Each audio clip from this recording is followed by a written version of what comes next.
lot of pain. He could feel every bump and he's screaming, and all I could do was hold him. He is a McAllen firefighter, as is his brother. But Brian Jensen had no idea he was going to see his brother when he responded to a recent motorcycle crash. His brother Jeremy was on that motorcycle. Thank you for joining us at 10. I'm Christine Galvan. Jeremy Jensen is still hospitalized tonight. Sarah Savetta spoke with his brother Brian. It is a story you'll see only on 5. Responding to major car accidents and fires is something McAllen firefighter Brian Jensen is trained for, but nothing prepared him for the motorcycle accident he responded to on June 8th. It couldn't be him. This isn't happening. There's no way. That's my little brother.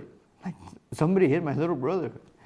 And I couldn't protect him. I couldn't do anything but just hold him. Police say Brian's brother, Jeremy Jensen, who's also a McAllen firefighter, was hit while riding his motorcycle on Ware Road by an alleged drunk driver, Paul Cooper Garza. Brian described what he saw when he got to the crash site. And saw him lying in the ditch on his side, screaming. I jump in there, drop the medical bag, grab his hand, and I'm looking at him, and he's just screaming in pain. Brian says his heart sank when he saw his brother's injuries. And the first thing I notice is his foot. It looks exactly like a skeleton foot.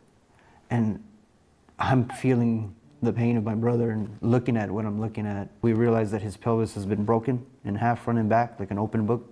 Jeremy is now stable after being in an induced coma for a couple of days and undergoing several surgeries. He's getting healed. He's got a road to get better, but he is definitely getting healed. Jeremy joined the McAllen Fire Department 9 years ago to serve his community after the brothers got out of the Army.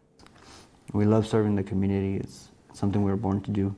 McAllen Fire Chief Juan Gloria says that community is now trying to give back any way they can. We have different groups, from our firefighters associations to our own department, to the family, that they are doing fundraising and trying to do anything they can for him and his family. Thank you for all of the prayers. They're working. He feels the love. Sarah Cervera, Channel 5 News. Paul Cooper Garza is charged with intoxication assault in connection with the crash. He is currently out on bond.